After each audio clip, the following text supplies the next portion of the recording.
يا مساء الفل. المرة اللي فاتت نظمنا الكود بالBOM، بس لسه بنشغل التست بالران اليدوي البدائي. النهاردة هناخد التست NG، وده اللي بيخلينا نتحكم في التست ونعمل ترتيب للأوامر، والأهم إنه هيطلع لنا تقارير النجاح والفشل بضغطة واحدة.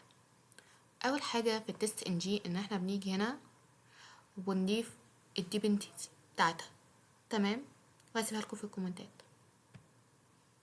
تاني حاجة بنظبط الكود، شوية تظبيطات بس. أول حاجة لاحظنا إن احنا هنا شلنا المين، كتبنا على طول صح، وبعدين استخدمنا ال add before method، ودي اسمها ايه؟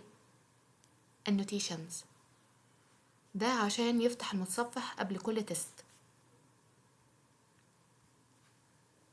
وعندنا هنا ال add test، ده اللي انا بكتب فيه التست الحقيقي، وبعد ما بيخلص بعمل ال add after method، ده عشان يقفل المتصفح بعد ما يخلص التست.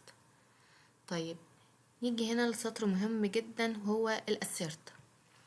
الاسيرت هنا الاوتوميشن مش بس بيفتح ويدوس، لازم يتأكد verify، وهنستخدم كلمة assert عشان نقول للكود لو لقيت كلمة اللي احنا بندور عليها يبقى التست نجح، طب لو مش لاقيها يا خلاص يبقى fail، التست فشل. وهو ده الكود، احنا كنا كاتبين معظمه مع بعض المرة اللي فاتت، بس زودنا عليه شوية حاجات. ندوس رن ونشوف.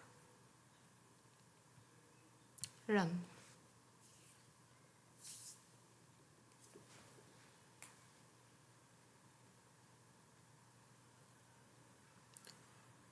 تمام، جالي exit code 0 كده، 100. لو لاحظنا الجديد اللي انا هنا عندي run مرة، والباص يعني نجح 1، والفيلر مفيش 0. ادي عندي 1 test باص، وبس كده.